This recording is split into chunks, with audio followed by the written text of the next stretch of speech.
Narito na ang mga pinakamaiinit na balita ngayong tanghali. Extradition request ng Pilipinas laban kay ex-Representative Arnie Teves ibinasura ng Timor-Leste. AFP, hindi maaaring harangin ang ginawang pag-aresto kay dating Pangulong Rodrigo Duterte kahit nangyari pa ito sa kanilang kampo. Ayon sa Department of National Defense, Malacanang, blanco sa umano'y paghingi ng asylum ni dating Pangulong Duterte sa China. Sa MBC TV correspondence, truck na nawalan umano ng preno, inararo ang 4 na sasakyan sa Lingayen, Pangasinan. Sa MBC TV Sports, Choco Mucho at Akari pasok sa PVL All-Filipino Conference Semifinals. At sa Showbiz Spotted, dokumentaryo ng Bini shortlisted sa 2025 New York Festivals.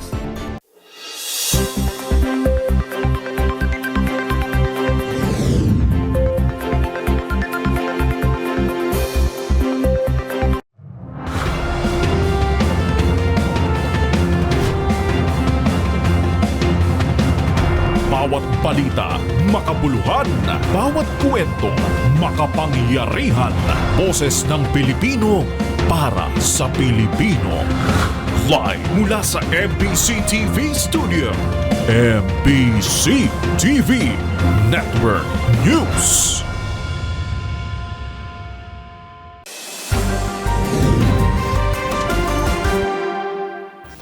Pilipinas, una sa ating mga balita.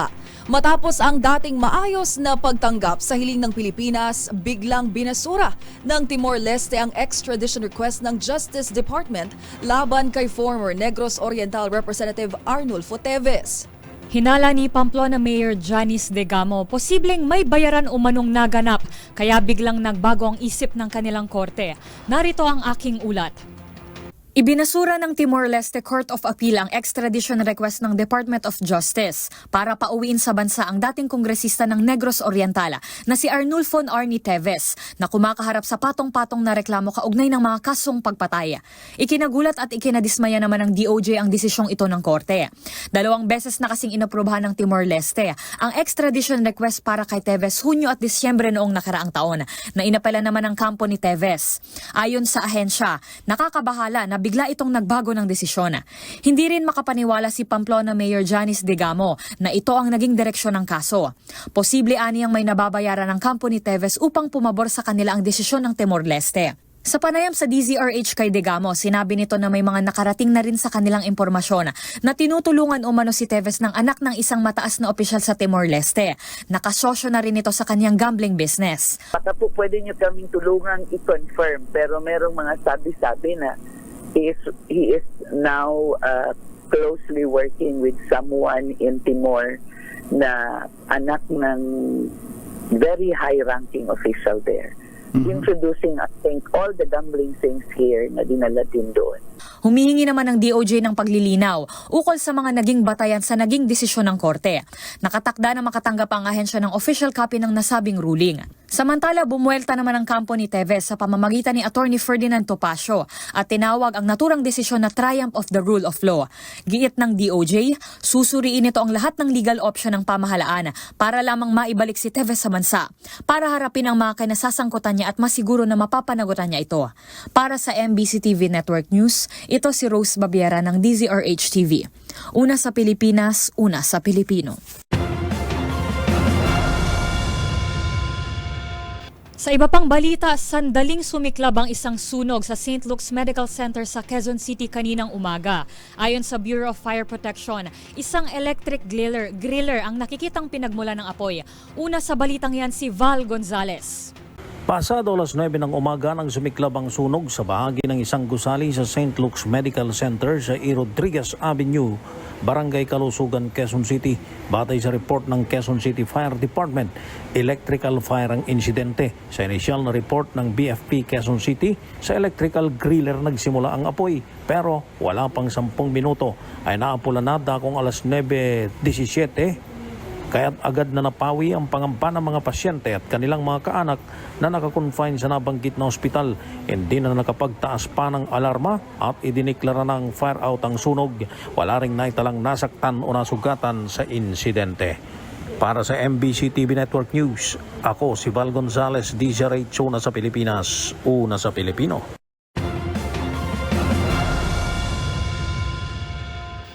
Dinipensahan naman ni National Defense Secretary Gilbert Teodoro ang naganap na pag-aresto kay dating Pangulong Rodrigo Duterte sa loob ng kanilang kampo sa Villamor Air Base. Ito'y bilang tugon ng kalihim sa patutsyada ni Vice President Sara Duterte sa tila pagiging tikom ng militar sa kontrobersyal na pag-aresto sa dating Pangulo. Ang paliwanag ni Teodoro alamin sa report ni Raymond Dadpaas. Hugas kamay ang Armed Forces of the Philippines sa ginawang pag-aresto kay dating Pangulong Rodrigo Duterte kahit nangyari pa ito sa loob ng Villamor Air Base. Ayon kay Defense Secretary Gilbert Teodoro, hindi maaring mas mataas ang AFP kaysa civilian authority. Paliwanag ni Teodoro, nagbigay suporta lamang ang AFP sa law enforcement operation ng Philippine National Police. Ito ay nangsilbihan ng warrant of arrest si dating Pangulong Rodrigo Duterte mula sa International Criminal Court o ICC na pinadaan sa Interpol o International Police. Tumanggi itong idetalye kung anong klase ang suportang ibinigay sa Philippine National Police dahil saklaw ito ng operational security. Ang malinaw ay hiniling ng PNP ang suporta ng AFP kaya't ito ay kanilang ibinigay. Ang sinasabi ko lang, may ginawa ang armed forces, sinuportahan ang Philippine National Police dahil ito ay law enforcement operation. Hindi o walang role ang armed forces dito kung hindi sumuport sa PNP. Tugon ito ng kalihim sa pagkwestiyon ni Vice President Sara Duterte sa AFP kung bakit walang kibo ang mga ito sa pag-aresto sa kanilang dating Commander-in-Chief at nangyari pa ito sa loob mismo ng kanilang kampo. Sa pagharap online ni VP Sara sa pagdinig ng Senate Committee on Foreign Relations ni Senador Amy Marcos kahapon, ay ibinulalas nito ang kanyang sama ng loob sa pamunuan ng AFP. Even more disturbing is the silence of the armed forces of the Philippines. Why did the AFP stand idly by while a former commander-in-chief was taken from a military base under questionable circumstances? How could they allow a foreign tribunal to override on our constitutional guarantees? We have now lost a former president. I pray that we do not lose the country next. Para sa MBC TV Network News, ito si Raymond Dadpaas, una sa Pilipinas, una sa Pilipino.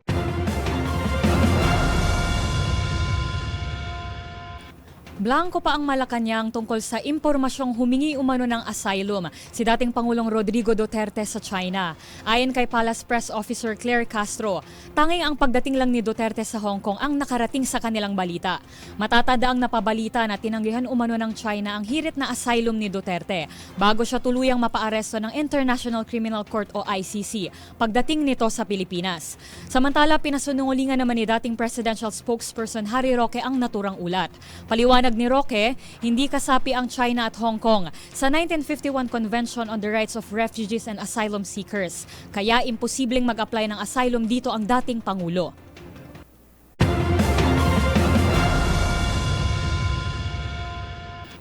Samantala, nagtalaga na si Pangulong Bongbong Marcos ng bagong kalihim ng Department of Information and Communications Technology o DICT kasunod ng pagbibitiw ni dating Secretary Ivan Uy. Sa anunsyo ng Presidential Communications Office, formal na pinangalanan bilang bagong kalihim ng ahensya o ng kagawaran si Henry Roel Aguda. Tiniyak naman ng palasyo na sapat ang kaalaman at karanasan ni Aguda sa larangan ng banking, teknolohiya at telecommunications upang gampanan ang kanyang tungkulin. Si Aguda ay dating presidente at chief executive officer ng Union Digital Bank habang nagtrabaho rin ito bilang digital infrastructure head ng Private Sector Advisory Council. Una rito, umupo rin ito bilang board chairman ng City Savings Bank at UBX Philippines.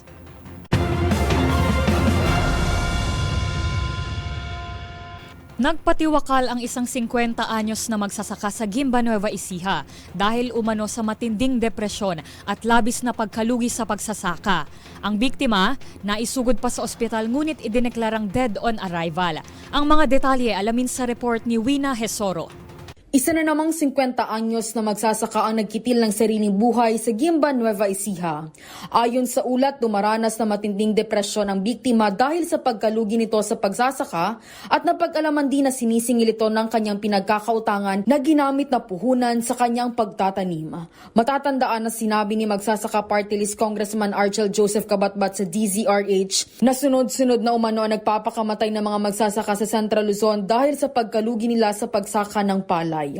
Ayon kay Kabatbat, karamihan sa mga biktima na nagpapakamatay ay hindi na dumadaan sa otopsiya para malaman ang sanhi ng pagkamatay dahil nasa 15,000 pesos na sinisingil kung kaya't ang iniuulat na lamang sa report ay isang simpleng pagkamatay ng biktima at hindi suicide. Naisugod pa ang 50 anyos na magsasaka sa pinakamalapit na pagamutan, subalit idineklara itong dead on arrival ayon sa doktor. Bukas ay magtitipon-tipon ang mga kinatawan na pagsasaka sa bypass road sa bayan ng Guimba na dadaluhan mula sa hanin na magsasaka sa buong Central Luzon upang manawagan sa pamahalaan. Para sa MBC TV Network News, ito si Wina Hesoro nag-uulat para sa DZRH. Una sa Pilipinas, una sa Pilipino. Matapos ang tatlong magkakasunod na rollback, nakaumang naman sa susunod na linggo ang taas singil sa mga produktong petrolyo. Ayon kay Department of Energy Oil Industry Management Bureau Assistant Director Rodela Romero, naglalaro sa 60 centavos hanggang piso ang increase sa kada litro ng gasolina, habang 10 centavos hanggang 50 centavos naman ang dagdag sa diesel. Samantala, 10 centimos hanggang 30 centimos naman ang posibleng increase sa kada litro ng kerosene. Ilan sa mga dahilan nito ang tumataas na tensyon sa Middle East kasunod ng military strike ng Amerika sa grupong Houthi, consumption action plan ng China at ang paghina ng fuel inventories ng US.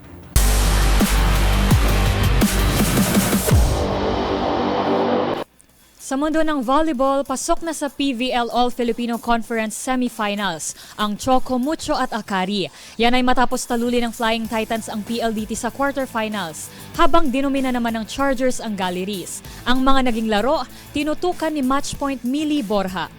Pasok na ang Choco Mucho sa semifinals ng PVL All-Filipino Conference matapos ang makapigil hiningang 5-set win kontra PLDT sa Game 2 ng quarterfinals noong Webes sa PhilSports Arena sa Pasig City. Pinangunahan ni CC Rondina ang Flying Titans na may 21 points from 18 attacks, 2 aces at isang block, kasama ang 18 excellence receptions. Hindi rin nagpoli sa scoring si Honey Royce Tubino with 15 points and 13 excellent digs sa 5 set na laban.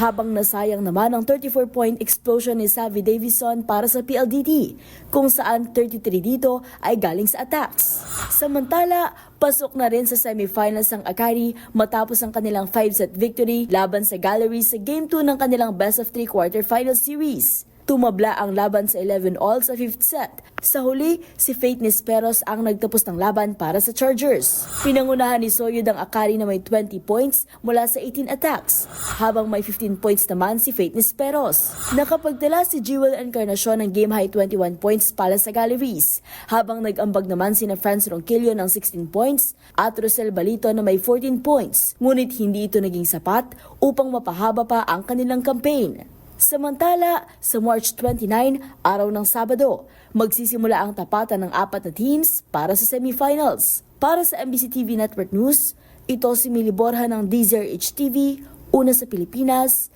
una sa Pilipino.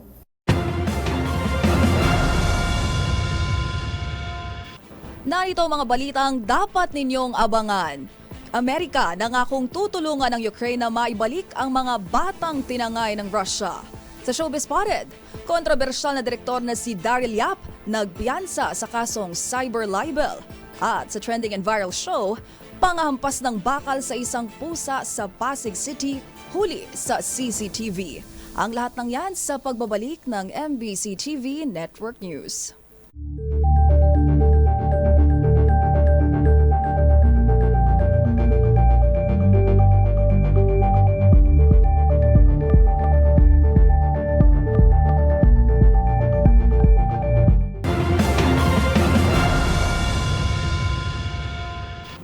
Pinaghahanap pa rin ng mga otoridad ang mga dayuhan na pinaniniwalaang na-stranded habang nag-hiking sa Sibulan Negros Oriental umaga nitong Miyerkules. Kinilala ang mga dayuhan bilang sina Wolfgang, Anton Chernov, Aldwin Fink, Alexander Radviani, Torsten Groshov at isang alias Terry.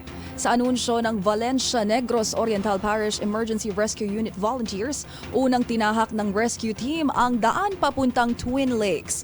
Pero dahil sa malakas na buhos ng ulan at madulas na daan, ay sinuspinde na kagabi ang search operations. Ngayong umaga, muling nagpatuloy ang kanilang search and rescue operation kung saan ang isang grupo ay manggagaling sa Twin Lakes patungo sa boundary ng Amlan, habang isa pang kampo ay manggagaling sa Valencia papasok ng Pulang Bato.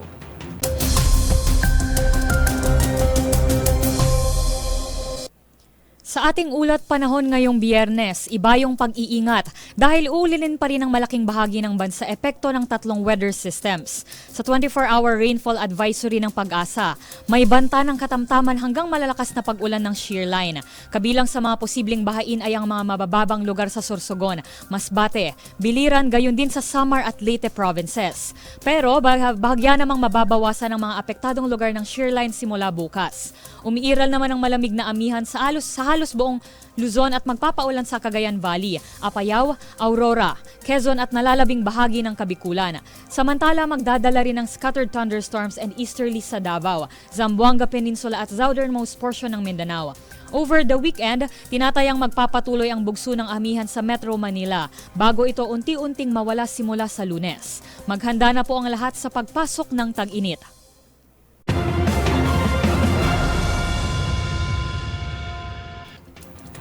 Naharang naman ang higit 1.8 million pesos na halaga ng high-grade marijuana sa isinagawang joint operations ng Bureau of Customs at Philippine Drug Enforcement Agency sa Clark Port. Ang buong detalye tinutukan ni Boy Gonzales. Nasa 2.9 na kilo ng high-grade marijuana ang nasabat ng pinagsanganib na pwersa ng Bureau of Customs at the Philippine Drug Enforcement Agency sa Port of Clark sa Pampanga. Ayon kay Customs sa Commissioner Benvenido Rubio, ang nabanggit na droga ay tinatayang nagkakalaga ng higit sa 1.8 milyong piso kung saan nagmula ang kargamento sa Sacramento, USA at ibabagsak sana sa Surigao del Norte. Nadiskubre ang marijuana nang dumaan sa x-ray ng BOC kung saan isinailalim ito sa physical examination. Nakalagay ang 12 plastic sachet ng droga sa itim na PVC cylinder na nasa isang brown na rectangular box na may label na Inca Toners. Agad na kinumpiska ang nabanggit na droga saka itinan over sa PIDEA. Sa ngayon, nagsasagawa na rin ng investigasyon para matunto na may-ari o tatanggap ng nabanggit na kargamento. Para sa MBC TV Network News, ito si Boy Gonzales, una sa Pilipinas, una sa Pilipino.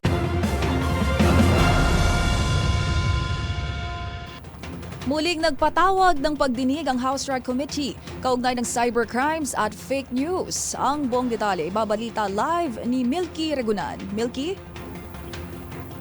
Hindi lang mga individual at personalidad na may dulot sa masamang epekto ang fake news at misinformation, kundi ang higit sa lahat sa soberenya ng ating bansa. Ito ang binigyang diin ni Commodore J. Tariela ng Philippine Coast Guard sa pagtatanong ni One Rider Party List Representative Rog Gutierrez sa hearing ng Tri-Committee laban sa fake news.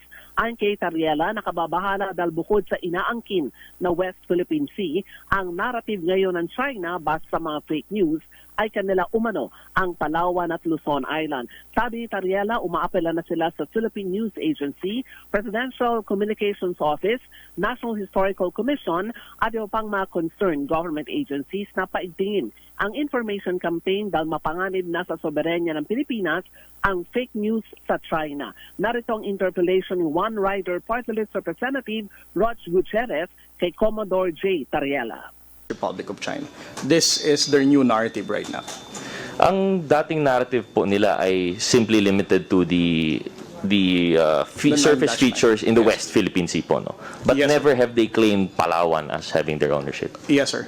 At kung nakita po ninyo yung comment, kasama na rin po yung isang comment doon, kasama na rin daw yung Luzon Island.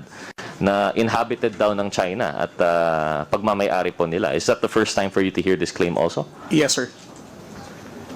Ano po ba ang, well, if this is the first time, then we obviously, for us, walang claim, walang basis naman po yung claim. Upon hearing this po, I know this is now, ano po yung magiging reaction ng PCG in relation to this? Well, the reaction, sir, of the national government is that we ask the National Historical Commission to directly debunk such historical claim of the People's Republic of China or whoever spread that fake news or misinformation. The position of the Philippine government is saying that Palawan and the entire island of Luzon has long been part of the. Samantala, dumadalo sa muling pagdinig ng House Strike Committee si dating Duterte PCO Secretary Trixie Cruz Angeles. Si Angeles ang isa sa mga pinatawan ng contempt ng komite matapos ilang ulit na isnabi ng hearing ng TRICOM tungkol sa fake news. Bukod kay Angeles, 10 pang vloggers ang pinatawan ng contempt dahil sa pagbalewala sa imbitasyon na dumalo sa hearing. Dahil dito nagbanta ang TRICOM noon na kapag hindi daw silang dadalo ngayon sa hearing ay mag-i-issue na ng warrant of arrest at ipapadetain sina Angeles at 10 iba pa. Matatandaan na sumaklolo ang grupo ni Angeles sa Korte Suprema at punesyon ng hearing kasabay ang panawagan sa Supreme Court na ihinto ang hearing ng TRICOM. Para sa MBC TV Network News, ako si Milk Regunan, una sa Pilipinas, una sa Pilipino. Maraming salamat, Miss Milky Regunan. Samantala, iniutos ni US President Donald Trump na buwagin na ang Federal na Departamento ng Edukasyon sa Amerika at ilipat na ang kontrol nito sa mga estado. Giit ni Trump, paraan raw ito upang makatipid ng pondo at matapos na ang sentro ng tunggalian ng kultura sa Amerika sa pagitan ng mga Republican at Democrats. Yan at iba pang mga napapanahong balita mula sa iba't ibang panig ng mundo sa Global Headlines Report ni James Galange.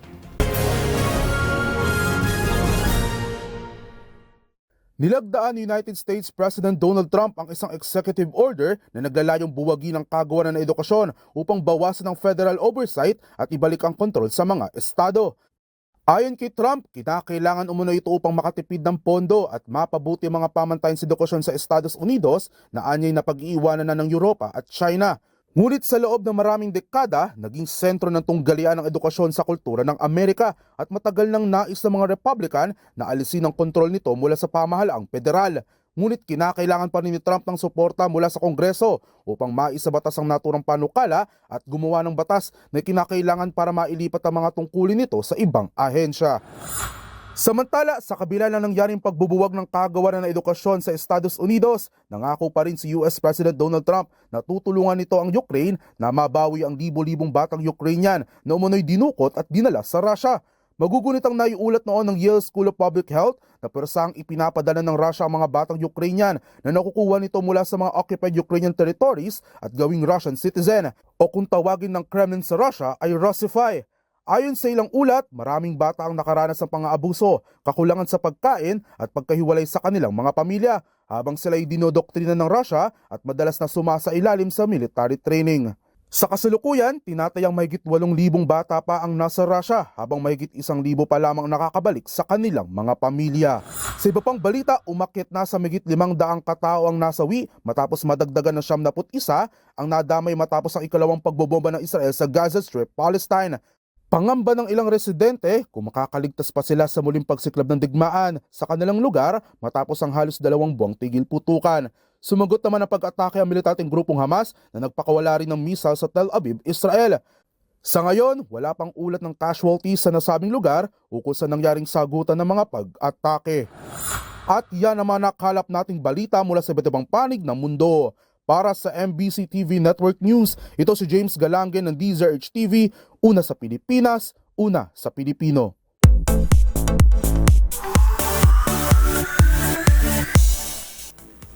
Sa mundo naman ng showbiz, naglabas ng arrest warrant ang Muntinlupa Court laban sa kontrobersyal na direktor na si Daryl Yap. Pero si Yap hindi nahuli matapos agad magpiyansa para sa 2 bilang ng cyber libel. Kaugnay po ito ng kanyang Pepsi Paloma film. Narito ang report. Tila inunahan na ng kontrobersyal na direktor na si Daryl Yap ang pag-aresto sa kanya kaugnay ng kinakaharap na cyber libel charges. Ito'y matapos magpiyansa si Yap ng 20,000 piso para sa 2 bilang ng cyber libel, dahilan para hindi na siya hulihin. Kasunod ito ng inilabas na arrest warrant ng Muntinlupa City Regional Trial Court Branch 203. Nag-ugat ito sa teaser ng kanyang ilalabas na pelikulang The Rapist o Pepsi Paloma, kung saan nabanggit ang pangalan ng veteran TV host na si Vic Soto. Magunita na buwan ng Enero nang magsampa ng 19 na bilang ng cyber libel si Soto laban sa direktor. Samantala, ang pagpapiyansa ni Yap ng 10,000 pesos kada bilang ng cyber libel ay kinumpirma rin ng kanyang abogado na si Attorney Raymond Fortun. Itinakda naman ng korte ang arraignment sa March 26.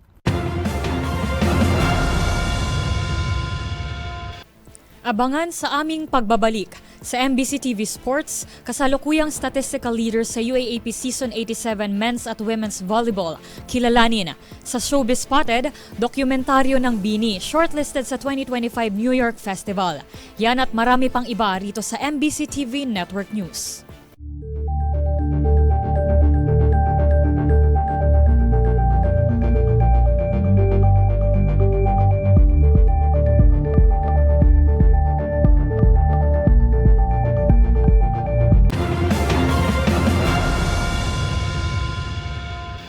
Para maprotektahan ang kapakanan ng mga manggagawang Pilipino, naniniwala ang Trabaho Party List na dapat din isama rito ang kampanya laban sa fake news at scam job advertisements. At yan ay sa pamamagitan nila ng media literacy.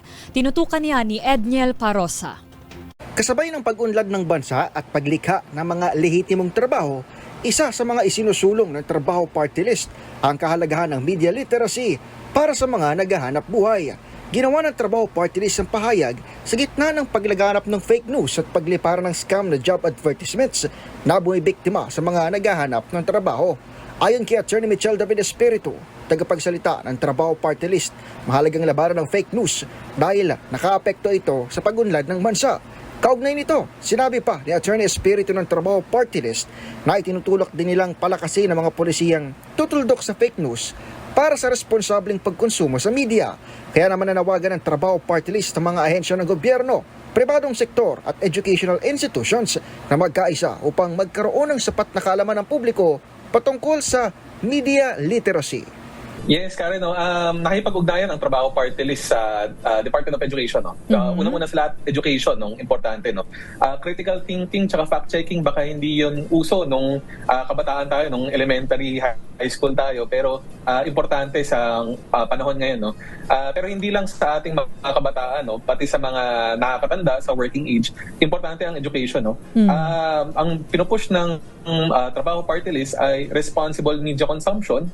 Sa kabuuan, sinabi ni Attorney Espiritu na sa paglaban sa fake news, may iwasam din ang nagpapakalat ng mga scam na recruitment at makatutulong pa upang lumakas ang ekonomiya ng bansa.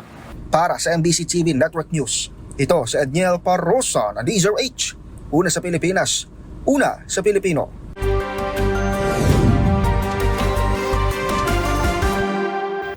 Balita naman mula sa probinsya, inararo ng isang truck ang 4 na sasakyan sa Lingayen, Pangasinan matapos umanong mawala ng preno. Habang nakumpiska naman ng Central Luzon Police ang aabot sa 1 milyong pisong halaga ng illegal na droga. Tutukan ang ating provincial correspondents o tinutukan yan ang ating provincial correspondents na sina Freddy Fajardo at Danny Kumilang.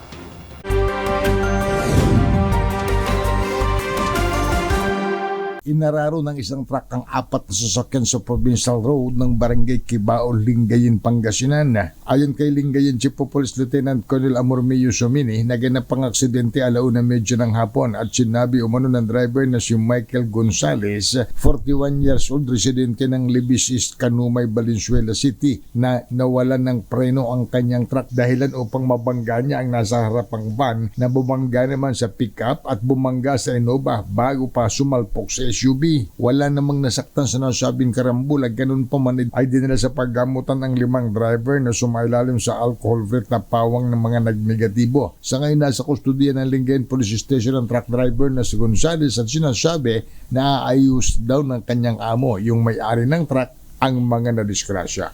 Para sa MBC TV Network News, ito si Freddy Fajardo, Aris 38, una sa Pilipinas, una sa Pilipino. Sa pinaigting na operasyon kontra illegal droga ng PNP sa Central Luzon, tinataya na sa 1 milyong piso na halaga ng shabu ang matagumpay na nakumpiska sa loob lamang ito ng isang araw. Sa ulat mula sa Camp Oliva City, Pampanga mula kay Regional Director, Police Brigade General Jen Pajardo, sa shabu nakumpiska ang 140.80 gramo habang sa marijuana ay 7 gramo na may kabuang halaga ito na 954,000. Sa 17 ikinasan drug operation, nakapagtala ng nahuling 33 individual na pawang mga sangkot ito sa paggamit at pagbebenta ng droga. Samantalang patuloy na nananawagan ang PNP sa lahat ng mamamayan na patuloy silang makipagtulungan sa PNP upang masawata ang lumalalang problema sa illegal na droga, di lamang sa mga lalawigan at gitnang Luzon, maging sa buong bansa.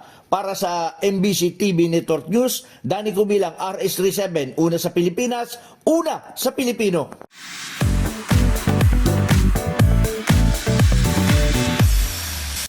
Malugod na ipinagdiwang ng Employees Compensation Commissions o ECC ang kanilang ikalimang dekada na pagbibigay ng tulong sa mga manggagawang Pilipino. Sa naturang selebrasyon, highlight din ang mga napagtagumpayan ng komisyon, lalo na ang dami ng mga bilang ng mga manggagawa na nagkasakit o na aksidente sa trabaho na nabenepisyohan ng ECC. Ang iba pang detalye sa The Better News Report ni Rovic Manuel. 50 taong sulong sa pagtulong. Yan ang tema ng ika-50 taong anibersaryo ng hindi matatawarang pagbibigay serbisyo para sa mga manggagawang Pilipino ng Employees Compensation Commission o ECC. Ang mga naging kaganapan, panoorin sa The Better News Report na ito. Ipinagdiwang ng Employees Compensation Commission o ECC ang kanilang ika-50 taong anibersaryo ng pagkakatatag. May tema ito na 50 taong sulong sa pagtulong, kung saan ibinida ng komisyon ang kanilang mga naging tagumpay sa pagtulong at serbisyo sa mga manggagawang Pilipino. Dinaluhan ito ng ilang mga kawani ng Department of Labor and Employment o DOLE, kabilang na si DOLE Secretary Bienvenido Laguesma at ng ilang stakeholder at concerned agencies. Sa selebrasyon, isa nga sa tagumpay na ibinahagi ng ECC ay ang pagpapalabas ng komisyon ng nasa 2 bilyong piso para sa 270,000 na claims. 1.5 billion pesos dito ay ipinamahagi ng Social Security System o SSS para sa mga empleyado ng nasa pribadong sektor, habang kalahating milyong piso naman ay ibinigay ng GSIS sa mga empleyado ng gobyerno. Sa ilalim naman ng katulong at gabay sa manggagawang may kapansanan o kagabay program, 200 persons with work-related disabilities o PWID ang nabigyan ng complementary physical at occupational therapy mula sa katuwang ng mga ospital ng komisyon sa buong Pilipinas. Habang 1,000 PWIDs naman ang nabenepisyohan ng training and skills development at tulong pangkabuhayan. Sa ECC, maaari ring makatanggap ang PWIDs ng Return to Work Assistance Program na aalalay sa kanila upang makabalik sa pagtatrabaho, kabilang na ang treatment and rehabilitation at marami pang iba. Ang majority po, of course, yung mga delikado yung kanilang trabaho. So sa mining po, yung mga minero natin nagkakaroon ng aksidente, of course, seafarers po, mga suki natin. Pero po, even this, yun po marami natin claims ngayon, mga office workers. Kasi po, marami ngayon na lower back pain, carpal tunnel. Kung ma-establish po natin na work-related ito, mababayaran po natin yung claims nila. Ayon kay ECC Executive Director Attorney Kaima Velasquez, ipinagmalaki nito ang isang state-of-the-art facility na inaasahang pasinayaan sa taong 2027 upang mas mapalawig pa ang serbisyong maibibigay ng komisyon sa mga manggagawang Pilipino. Yung Workers Rehabilitation Center Complex. So, this is a big project. Gusto natin ng integrated approach para sa rehabilitation. Holistic, one-stop shop na tulad nga na hinahanap natin. Pag ang manggagawa na aksidente, dapat pag dinala siya doon, lahat na ng therapy, lahat ng rehabilitation services na kailangan niya, magagawa niya doon para mas mabilis siyang gumaling at makabalik sa trabaho. Hindi po kami hihinto. So yung next 50 years namin is more, better, bigger, and brighter para sa ECC. Para naman po ito sa kapakanan ng ating mga manggagawang Pilipino. Ang ECC ay isang government corporation na attached sa DOLE na bumubuo ng polisiya at mandato na layuning mapabuti ang Employees Compensation Program at nagsusulong ng occupational health and safety and accident prevention sa workplace. Para naman sa iba pang updates at mga programa ng ECC, maaaring tumutok sa programang #ECC Work-Related tuwing Miyerkules alas 10 hanggang alas 11 ng umaga sa DZRH Radio, DZRH News Television, YouTube account at official website ng DZRH. Para sa MBC TV Network News, ito si Rovic Manuel ng DZRH TV, una sa Pilipinas, una sa Pilipino.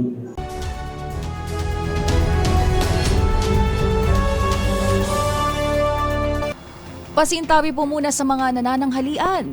Kuha sa CCTV ang isang umanong insidente ng pagmamalupit sa isang pusa sa Pasig City.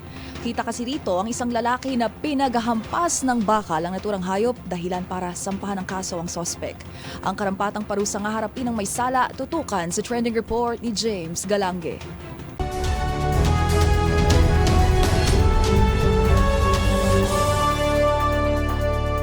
Huli sa CCTV ang isang residente ng Pasig City na inampas umano ng bakal ang isang pusa na pabang-may-ari umano ng kanyang kapitbahay na si Celine. May kita sa video kung paano nangisay sa sakit ang fur baby na napadaan lamang at tila napagbuntungan pa ng galit ng lalaki. Kalaunan, pumanaw rin ang naturang pusa at isinilid pa ng suspect sa trash bag bago niya ito itapon. Kaya naman, hustisya ngayon ang panawagan ni Celine para sa kanyang pusa na agad rin itong idinulog sa Philippine Animal Welfare Society o PAWS para magsampa ng kaso. Ayon kay Celine, ilang araw nang hinahanap ng kanyang mga kuting ang kanilang ina na kamakailan lamang ay nanganak sa 3 maliliit na pusa. Kaya naman, PAWS na ang kusa naglakad ng kaso na isinampa sa Office of the Prosecutor ng Pasig na may paglabag sa Republic Act 8485 o ang Animal Welfare Act. Dahil dito, maaring makasuhan ng suspect at maaring makulong ng 1 hanggang 2 taon o magbayad ng multa na aabot sa 100,000 piso mula sa akto ng torture o pananakit sa pusa. Samantala, magugunit ang dati ng pinaalalahanan ng PAWS ang publiko na magsampa ng kaso matapos ang sunod-sunod na insidente ng pagmamalupit sa mga hayop upang maiwasan ng patuloy na pag-ulit ng ganitong klaseng insidente. Para sa DZRH TV, ito si James Galange, una sa Pilipinas, una sa Pilipino.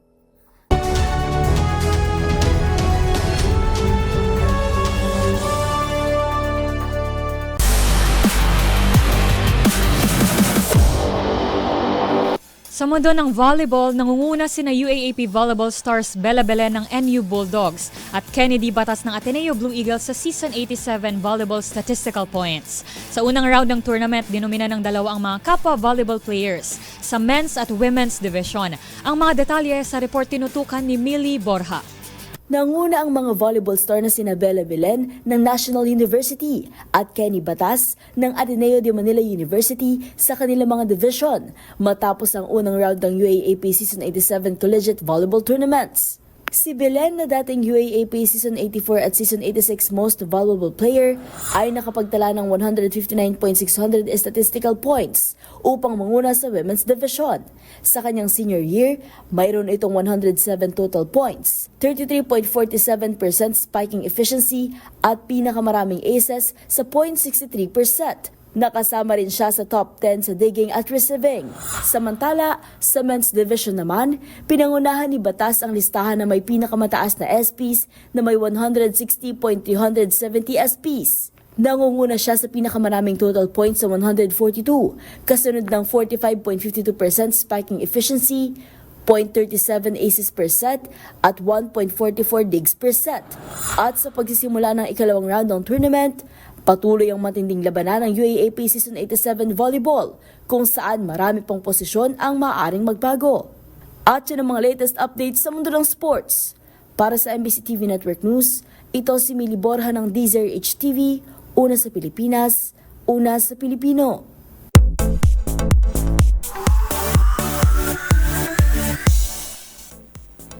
Panibagong global recognition naman ang nakamit ng Nations Girl Group na BINI. This time, para sa kanilang BINI Chapter 1 Born to Win documentary. Kung ano yan, alamin sa aking showbiz report. Shortlisted sa prestihiyosong New York Festival's TV and Film Awards ang dokumentaryo ng BINI. Sa ilalim ng Best Documentary in the Biography and Profiles category, shortlisted ang BINI Chapter 1 Born to Win ng Nations Girl Group. Ang dokumentaryong ito ay mula sa panulat ng batikang journalist na si Jeff Canoy at mula sa direksyon ng filmmaker na si Jet Leiko. Sinundan dito ang kwento ni na Joanna, Aya, Colette Maloy, Gwen, Stacy, Mika at Sheena mula nang sumabak sila sa auditions hanggang sa kanilang debut concert. 3-part documentary ito at ang first 2 installments ay inilabas noong nakaraang taon. Pero bukod sa recognition na ito, isa pa nga sa mga ipinagdiriwang din ng BINI ay ang kanilang newest milestone sa Spotify. Ito'y dahil umabot na sa 1 bilyon ang kanilang all-time streams sa naturang music streaming platform. Samantala, ang winning entry sa New York Festival's TV and Film Awards ay nakatakdang ianunsyo sa May 22. Para sa MBC TV Network News, ito si Angelica Cosme ng DZRH TV, una sa Pilipinas, una sa Pilipino.